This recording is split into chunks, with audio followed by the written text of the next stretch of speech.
반갑습니다. 인간 심리의 발달, 성인 전기 두 번째 시간입니다.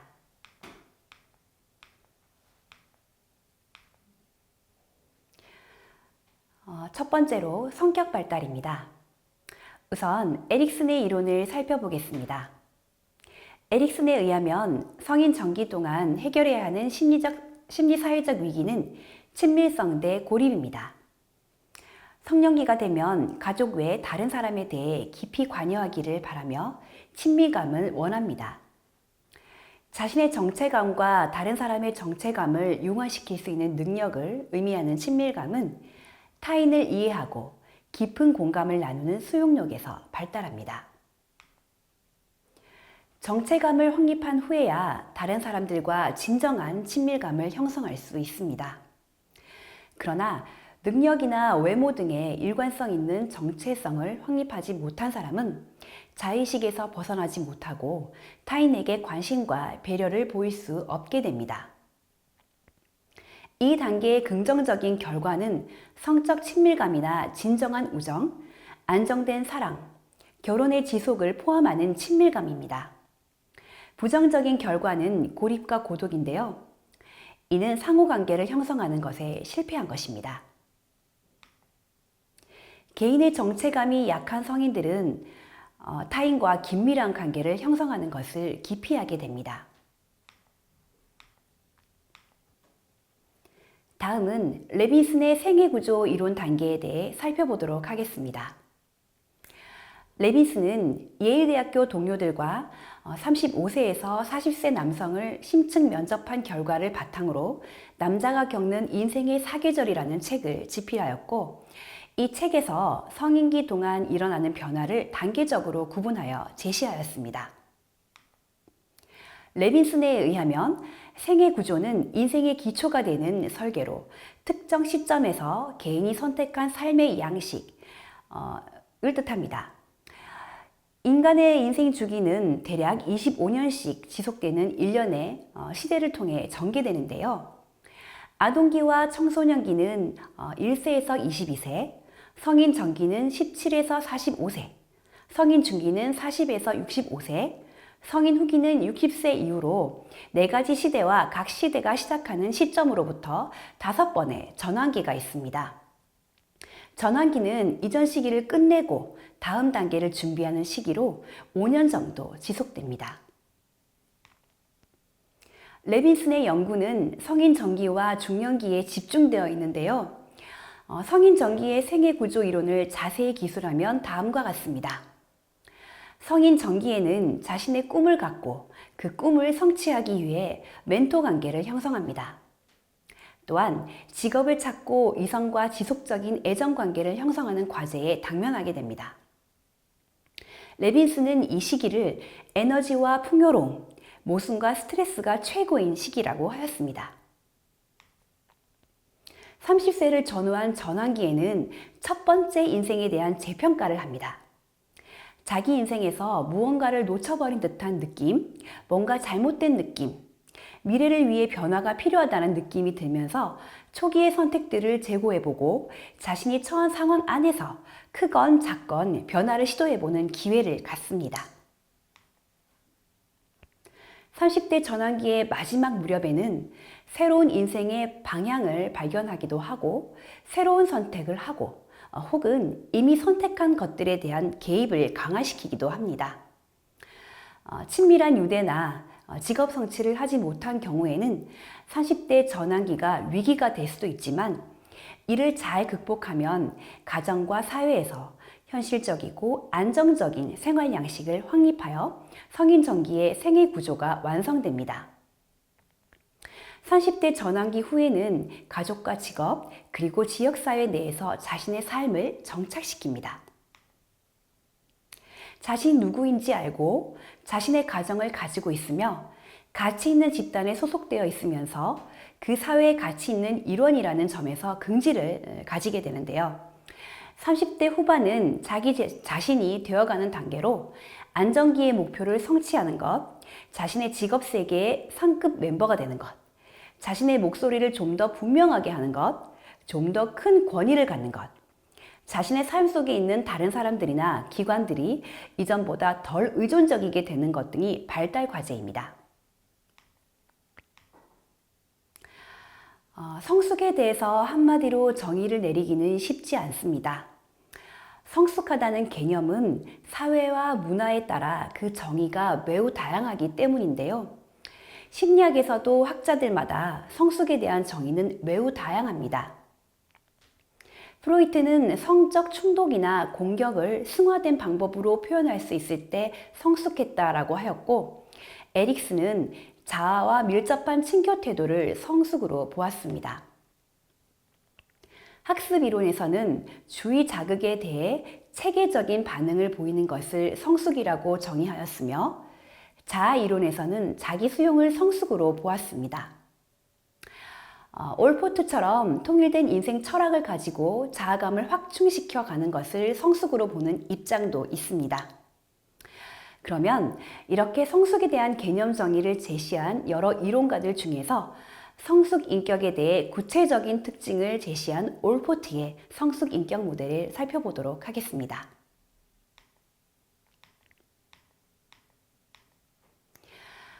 인성심리학자인 올포트는 1937년 자신의 유명한 저서 성격에서 성숙 인격의 4가지 특성을 제시하였고, 1961년에 인성의 형태와 성장이라는 저서에서 성숙 인격의 7가지 특성을 제시하였습니다. 성숙 인격의 특성 그 첫 번째로는 자신감의 확장입니다. 성숙한 사람들은 세상의 일 중 자기 영역을 일로 간주하는 범위가 넓습니다. 즉, 타인의 안녕이 자신의 안녕과 직결된다는 것, 눈앞에 자기 욕구 만족 이상의 중요한 것이 있다는 것을 깨닫는 것이죠. 올포트는 자기애를 넘어서 자기감을 확장하는 것이 인간의 성숙함을 보여주는 징표라고 하였습니다. 두 번째는 타인과의 따뜻한 관계입니다. 올포트는 성숙한 사람의 따뜻한 인간관계를 2가지로 설명했는데요. 친근성과 공감입니다. 친근성은 친구, 동료들에게서 친근감을 표현하는 것으로 자기감의 확장에서 비롯됩니다. 공감은 타인의 입장이나 감정을 공감하는 능력인데요. 누구나 경험하는 고통이나 열정, 공포, 실패 등을 이해하고 느낌으로써 아파해 줄 수 있는 능력입니다. 세 번째로 정서적 안정성입니다. 성숙한 사람은 정서적으로 안정되어 있는데요. 자기를 인정하고 수용하며 모든 사람의 단점과 장점을 함께 지니고 있음을 알며 자신의 약점을 감추거나 부정하지 않고 건전하게 승화시킬 줄 압니다. 또한 성숙한 사람은 정서적 안정성을 지님으로써 불안, 스트레스, 좌절에 대한 내적 통제력을 가지고 이러한 상황을 잘 해결할 수 있는 능력이 있습니다. 네 번째로 현실적인 지각입니다. 성숙한 사람은 자신을 둘러싼 세계를 객관적으로 평가합니다. 다섯 번째, 과업에 대한 기술과 할당입니다. 성숙한 사람은 주어진 과업에 대해 적합한 기술을 사용할 수 있고 과업에 전력 투구할 줄 압니다. 이렇게 과업에 몰두할 수 있는 것은 과업에 대한 책임, 삶에 대한 긍정적인 시각을 지니고 있기 때문입니다. 여섯 번째, 자기의 객관화입니다. 성숙한 사람은 너 자신을 알라의 의미를 잘 알고 있습니다. 자기의 객관화를 위해서는 우선 자신에 대해 정확히 알고 있어야 하고 주관적 자아와 실제 자아의 관계에 대해서 정확한 통찰력이 요구됩니다. 일곱 번째, 통합된 인생 철학입니다. 성숙한 사람은 미래지향적이며 장기 목표를 세우고 살아갑니다. 또한 뚜렷한 목적의식이 있으며 과업의 성취에 대한 확신감도 아울러 지니고 있는데요. 이러한 특성이 하나로 종합되어 통합성을 이룹니다. 올포트는 이렇게 목표지향적으로 일관성 있게 생활하는 것을 방향성이라고 하였는데요. 이 방향성이야말로 성숙한 사람의 중요한 특징이라고 설명하였습니다. 성숙한 사람은 통합된 인생 철학을 가지고 있으며 이것은 일시적인 것이 아니라 항구적인 것으로서 언제나 자신은 타인을 모방하는 인간이 아닌 내가 추구하는 바로 그 인간이 되는 것이죠.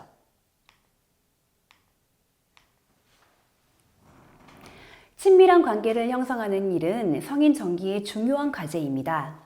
사람들은 자기 공개를 하고 상대방의 요구에 부응하면서 또한 상호 간의 수용과 존중을 통해 친밀감을 발달시킵니다. 홀로 있는 것이 바람직한 때가 있기는 하지만 대부분의 경우 우리는 사람들을 필요로 합니다. 친구나 연인이 없다면 삶은 매우 고독하게 될 것입니다.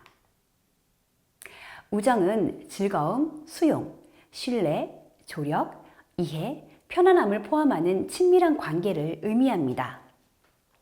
친구 관계는 대체로 후기 청소년기와 성인 전기의 정점을 이루는데요. 이 시기에 가장 많은 수의 친구를 가지고 있고 가장 빈번하게 상호작용을 하는 경향이 있습니다. 직업을 갖고 결혼을 하게 되면 친구들과 보내는 시간은 줄어들게 되지만 친구 관계는 여전히 중요합니다. 교우 관계가 좋은 사람들이 더 행복하다고 느끼며 스트레스 상황에 더 잘 대처하고 더 높은 자존감을 갖습니다. 여성들은 상호적 친구관계 유지 경향, 남성들은 연합적 친구관계를 맺는 경향이 있는데요.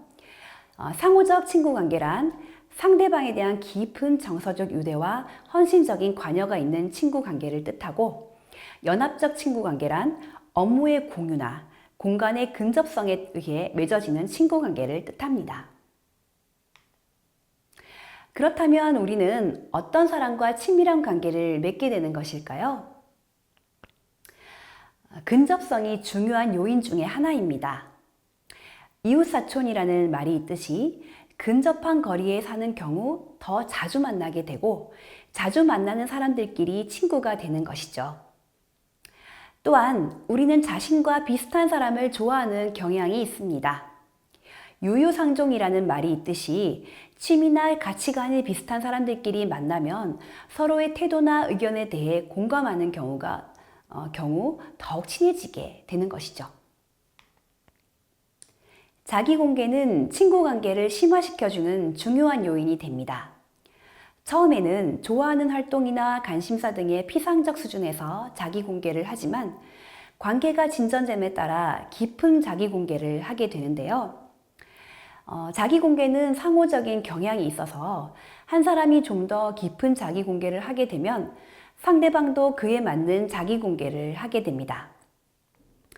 자기 공개를 통해 상대방에게 대해 잘 이해하게 되고 오해가 줄어들어 갈등이 감소하게 됩니다. 그 밖에도 신체적인 매력, 성격 특성, 능력 등이 친구를 선택하는 데 영향을 줍니다. 다음은 사랑입니다. 사랑이 무엇인지 완벽하게 정의하기는 어렵지만 사랑을 이해하기 위한 방법 중 하나는 어떤 요소가 필수적인지에 대해 생각해 보는 것입니다. 스탠버그에 의하면 사랑에는 친밀감, 열정, 전념의 세 가지 구성 요소가 있는데요. 친밀감은 가깝고 편안하게 느낌, 서로를 잘 이해함, 함께 공유함, 원활한 의사소통, 긍정적인 지지 등을 의미합니다. 열정은 사랑의 뜨거운 측면으로 연인들을 생리적으로 흥분시켜 들뜨게 하고 사랑하는 사람과 함께 있고 싶고 일체가 되고 싶은 강력한 욕망을 불러일으킵니다. 전념은 상대방을 사랑하겠다는 결정과 행동적 표현을 의미합니다. 사랑하는 사람과의 사랑을 지키겠다는 선택이자 결정이며 책임의식이기도 합니다. 결혼과 약혼, 사랑의 약속과 맹세, 사랑의 징표나 선물 교환, 주변 사람들에게 소개, 연인과 함께 고통스러운 일을 돕고 견디는 일 등이 포함됩니다.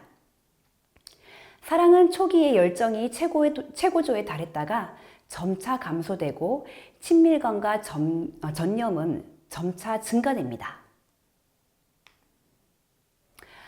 스텐버그는 세 요소의 각자 존재 여부에 따라 8가지 사랑 유형으로 분류하였는데요. 비사랑은 3가지 요소가 다 갖추어지지 못한 관계입니다.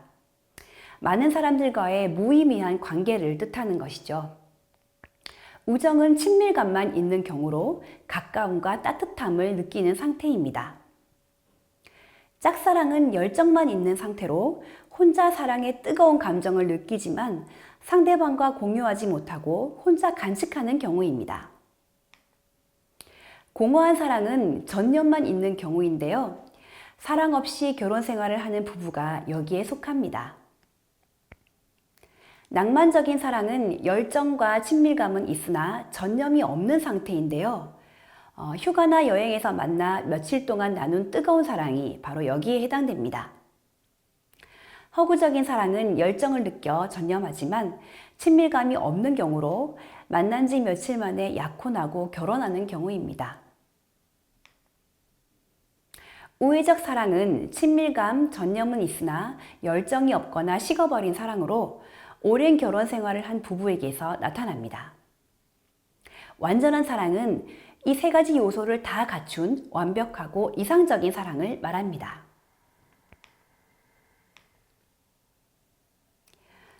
영아기에 형성된 애착은 청소년의 사회심리적 발달에 중요한 역할을 할 뿐 아니라 성인기에 낭만적 관계를 맺는 데도 중요한 영향을 미치는데요. 사랑하는 사람은 부모가 자녀들의 욕구를 충족시켜주는 것과 같은 욕구를 충족시켜줍니다. 학자들은 애착 유형이 성인기까지 지속되며 낭만적 관계에 영향을 미친다고 하였습니다.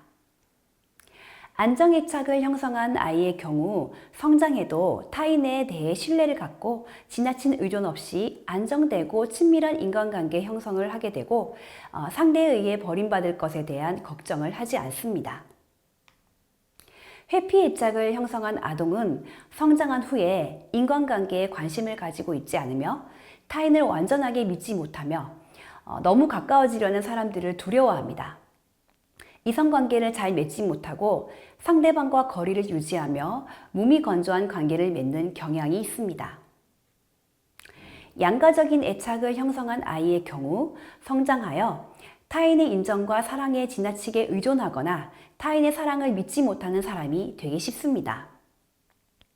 타인의 거부에 예민하게 반응하는 불안정한 인간관계를 맺는 경향이 있습니다.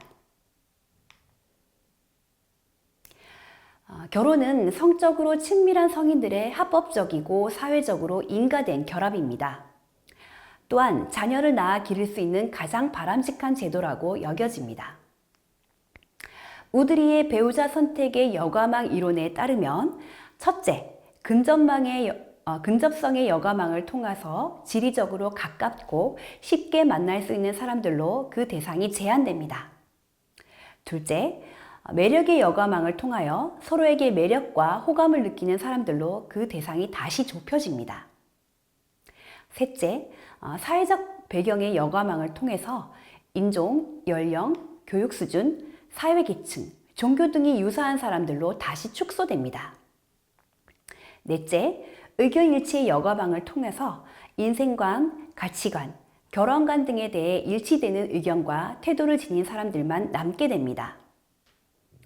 다섯 번째, 상호 보완의 여가망을 통해서 서로의 욕구와 필요를 충족시켜 줄 수 있고 서로의 단점을 보완할 수 있는 사람을 결혼 대상자로 진지하게 고려합니다. 마지막으로 결혼 준비 상태의 여가망을 통과함으로써 결혼을 하게 됩니다. 남성의 경우 병역 문제가 해결되거나 경제적 독립을 위한 안정적 직업을 갖게 되는 등 결혼에 대한 필요한 준비가 갖춰진 경우 결혼에 이르게 됩니다. 결혼 생활의 만족은 가족 생활 주기에 따라서도 달라지는데요. 가족 생활 주기란 가족 체계 내에서의 발달 과정으로 가족 구성원들과 그들이 수행하는 역할이 시간의 경과에 따라 변한다고 가정하는 것입니다. 듀발과 밀러는 첫 자녀의 성장을 기준으로 8단계로 구성된 가족 생활 주기를 제시하였습니다. 1단계는 신혼기로, 결혼을 하고 자녀를 출산시키기까지 부부가 둘만의 자유로운 시간을 만끽하는 시기입니다. 부부간의 친밀감이 최고도에 달하며 애정 교환이 가장 활발하게 이루어집니다. 부부 역할에 적응하고 원만한 부부 관계를 확립하는 것이 중요하며 새롭게 형성된 시집 식구, 처가 식구, 배우자의 친구들과 인간관계에 자연스럽게 적응하는 일이 중요한 과제가 됩니다. 또한 부모가 되는 것에 대한 준비가 필요합니다. 2단계는 출산 및 유아 양육기로 첫 아이를 출산하고 나서 30개월까지의 긴 기간에 해당됩니다. 자녀의 출생은 가족 구성원 간의 관계와 역할의 변화를 가져오며 부부는 이러한 변화에 적응하고 부모로서의 역할을 배워야 합니다. 아이의 반응을 적절하게 파악하여 아이의 욕구를 충족시키고 발달을 촉진시키며 안정된 애착 관계를 형성하기 위해 노력해야 합니다. 이 시기부터 부부의 결혼 생활에 대한 만족은 급격하게 떨어지기 시작합니다. 아이로 인해 부부간의 관심이 줄어들었다고 느낄 수 있으므로 부부로서의 역할도 충실히 수행할 수 있도록 노력해야 합니다. 3단계는 첫 아이가 초등학교에 입학하기 전을 말합니다. 아동은 언어 능력을 비롯한 지적 기능과 운동 기능이 급격하게 발달하는 시기입니다. 자녀의 성장을 촉진하고 아동이 지닌 욕구와 흥미를 잘 키워주는 것이 필요합니다. 남편은 아내의 고충을 잘 이해하고 자녀 양육에 적극적으로 참여하며 협동적인 노력을 기울이는 것이 중요합니다. 또한 부부만이 가질 수 있는 시간이 부족하기 때문에 이에 대처할 수 있어야 합니다. 4단계는 학령기 자녀 양육기로 첫째 자녀가 초등학교에 입학하여 졸업하기까지의 기간에 해당합니다. 자녀 교육에 힘써야 하며 자녀가 학업에서 성취를 이룰 수 있도록 지원하고 격려하는 일이 중요합니다. 학부형으로서 학교 공동체에 참여하게 됩니다.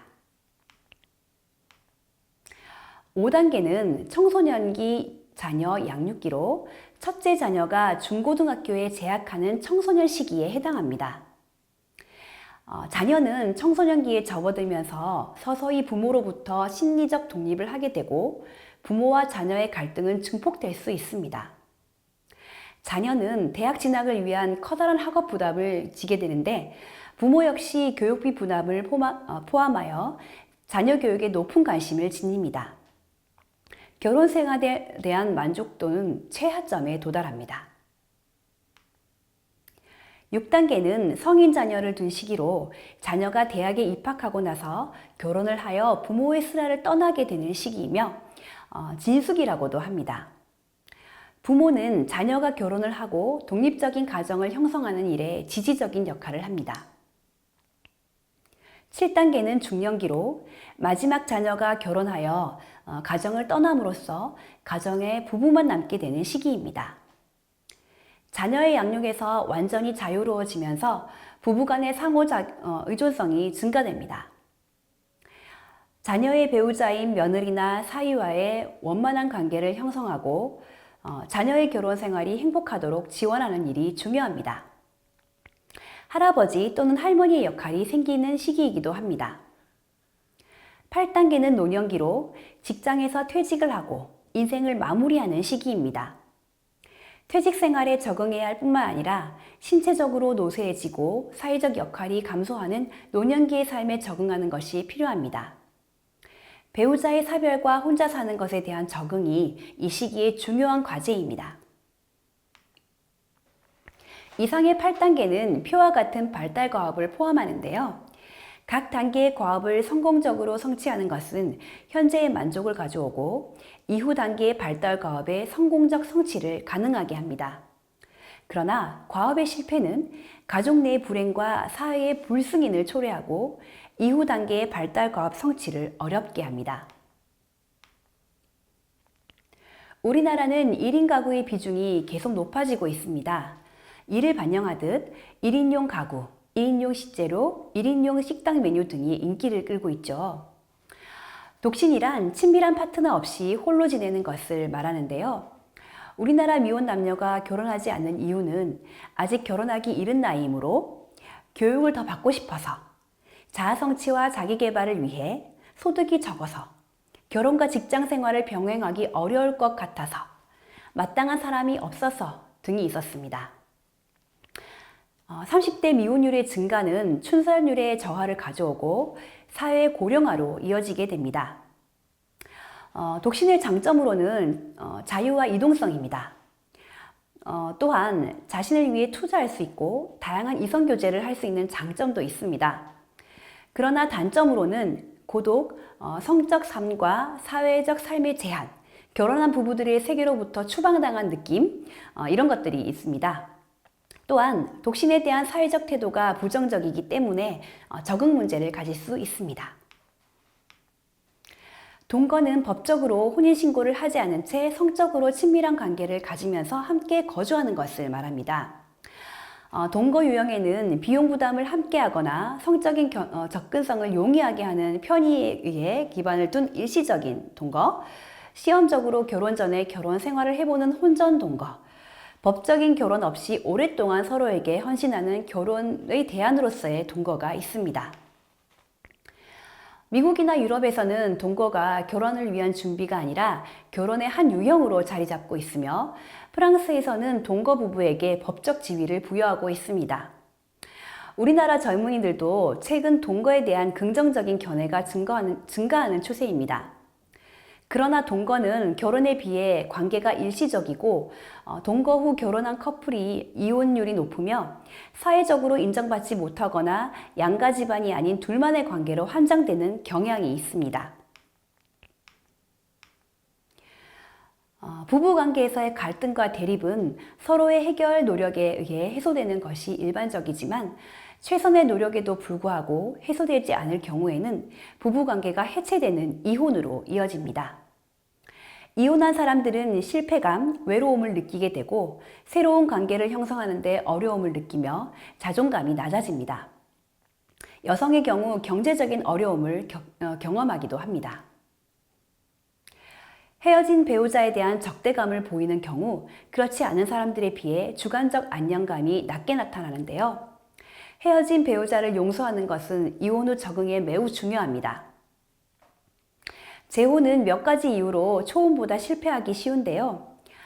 초혼 시 부정적 상호작용 방식과 문제 해결 방식을 그대로 사용하는 경우가 많고 새 부모와 새 자녀와의 관계에서 그 문제가 결혼 생활에 문제를 일으킬 시 이혼을 해결 방안으로 생각하기 쉽습니다. 청년 실업은 일을 할 수 있고 또 일할 의사도 있는 15세에서 29세의 청년들이 일자리를 구하지 못하거나 일할 기회를 가지지 못하는 것을 말합니다. 우리나라는 청년 실업률이 2017년도에 최고점을 기록하였고 2019년도에는 떨어졌으나 아직 청년 실업은 사회적 문제가 되고 있습니다. 니트족이란 일자리를 얻으려는 노력조차 하지 않는 사람들을 뜻하는데요. 이 니트족의 수도 증가하고 있습니다. 최근 조사에 의하면 청년 실업 문제를 어떻게 볼 것인가에 대한 대답으로 현재와 비슷할 것이다가 54.4%, 나빠질 것이다 40.3%, 좋아질 것이다 5.4%로 다소 부정적인 시각이 많았습니다. 청년 실업 문제가 얼마나 더 지속될 것이냐고 보는가라는 질문에 4, 5년 정도 지속될 것이다가 35.7%, 10년 이상 지속될 것이다가 29.4%로 나타나서 장기적으로 대응해야 함을 알 수 있습니다. 청년 실업의 구체적인 원인은 무엇이라고 생각하는가에 대한 질문에 경제적인 문제 26.5%, 기업적 문제 21.4%, 정책적 문제 17.8%로 나타났습니다. 이렇듯 청년 실업에 대한 관심을 가지고 장기적인 대책이 필요한데요.